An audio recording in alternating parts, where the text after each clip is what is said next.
Good afternoon. Happy Mother's Day.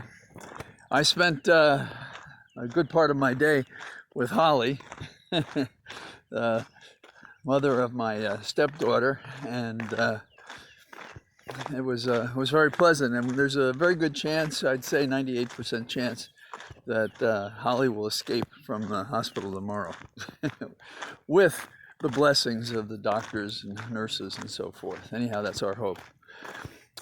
In the meantime, we're spending a lot of time actually talking about the choices a woman has in connection with her own body and childbirth, and that we have a constitutional right that is under siege by a man who just won't accept it, Alito.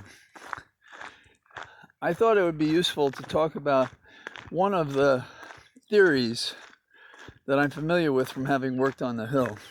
When I was chief of staff for Zoe Lofgren and her special counsel, there was a proposal that we treat the fetus, or a zygote, or a fecundated ovum, as a person. And what was the purpose of that? Well, what they were claiming was, the Republicans, is that they were going to protect a pregnant woman from somebody who would hurt her and hurt the person inside of her, which was the fetus. Now, that was unconstitutional then, and it should be now if the court was honest about it. So Zoe and I discussed what I call the Motherhood Protection Act, which was that if you attack a pregnant woman, whether or not you know it, then there would be an additional penalty whether or not you knew about it if she was pregnant at the time you attacked her.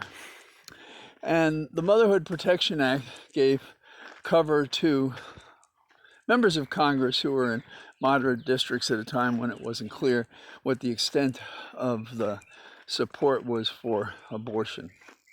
And so as a result, we staved off these earlier attacks in which we would treat a zygote or a fecundated ovum as a person. But now it's back again, because with the Alito draft, what they're really looking to do is to claim that the fetus is a person from the moment of conception, whenever that could be determined.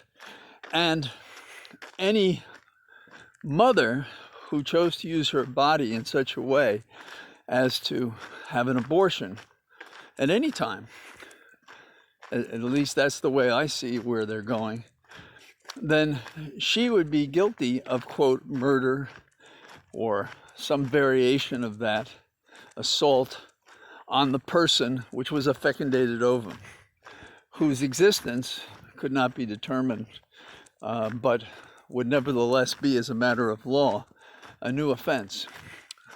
Now, to make this even more bizarre, we have Moscow Mitch is proposing that if they win the midterms, they would pass legislation that would do just that, and they would pass it by eliminating the cloture vote, which the Democrats have not done,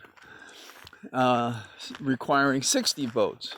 So they would need a simple majority in order to pass this national legislation. Now, the Dems, I don't know what it is about it. They're so concerned about empathy, they don't know how to be a warrior. And the attack isn't about, oh my God, what are they doing, and what is the sufferance and so forth of the women. Although I'm not saying that's not part of the argument, it is. But the critical part of the argument, as a matter of law and public policy, is that we have members of the Supreme Court who said one thing under oath to the Senate about supporting precedent and supporting a right of a woman to have dominion and a right of privacy over herself, who assured under oath that they would stand by these things, and now they're not. That is the argument. The argument is that without precedent, they're ignoring a precedent. They're making a law that didn't exist for 50 years by just saying so, and that's not acceptable. And I think the public generally could agree with that. And although a right does not require a majority to support it, for political purposes, we do have a nation that believes that a woman should have the right of dominion over herself.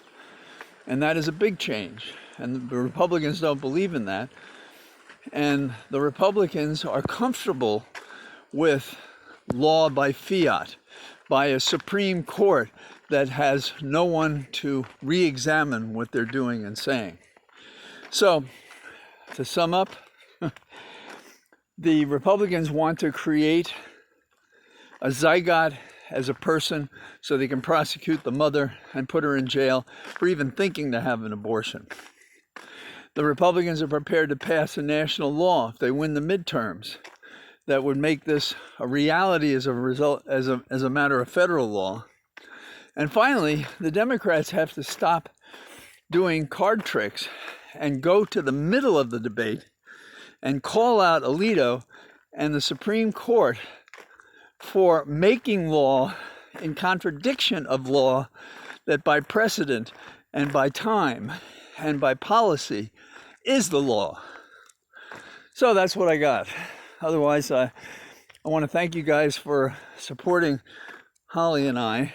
We're hopefully about to venture into the next phase of this difficult undertaking, but worthy undertaking, and to give Holly the strength and to resist infection and rejection when she leaves the hospital, so that she can have another lease on life with a new set of lungs. So thank you for visiting with me, and I may or may not be able to do more walk and talks, but I'm hoping that I'll be able to do more of them and to do more other things because I don't have to travel to Baltimore at least every day. All the best. Bye-bye.